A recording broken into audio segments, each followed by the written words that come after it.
Now, Andrew, before we get to the Five Eyes law enforcement chiefs coming up in a moment, let's talk submarines. Where are we at with that, and will the government seek to get those nuclear-powered subs sooner?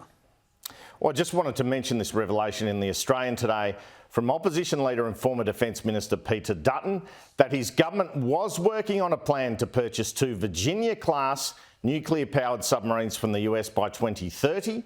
So Australia would have that nuclear submarine capability 10 years before it is due to under the AUKUS agreement. Mr Dutton first flagged this prospect to me last year. Will you consider leasing or buying existing submarines from the US and UK in the meantime? The short answer is yes. I mean, there's all of that discussion to take place in the next 12 to 18 months, and already, obviously, I've met with a number of my counterparts here, from the Secretary down, in terms of those that are making decisions, and we'll have further discussions with the Brits as well. Mr Dutton also cryptically kept referring to perhaps getting that capability earlier than planned or announced during and before the election campaign. Now, I'm told this is something that the government is not ruling out.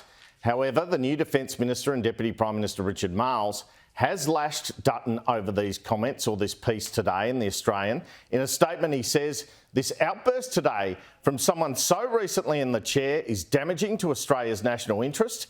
The comments are loose and undermine the AUKUS agreement. All options remain on the table." Under the plan flagged by Peter Dutton, US submariners would be deployed to train Australians. And I also just wanted to add on water matters, Kieran, The Australian revealing this morning that a boat of asylum seekers again has been intercepted in Australian waters, and the 45 on board have been deported immediately to Colombo in Sri Lanka.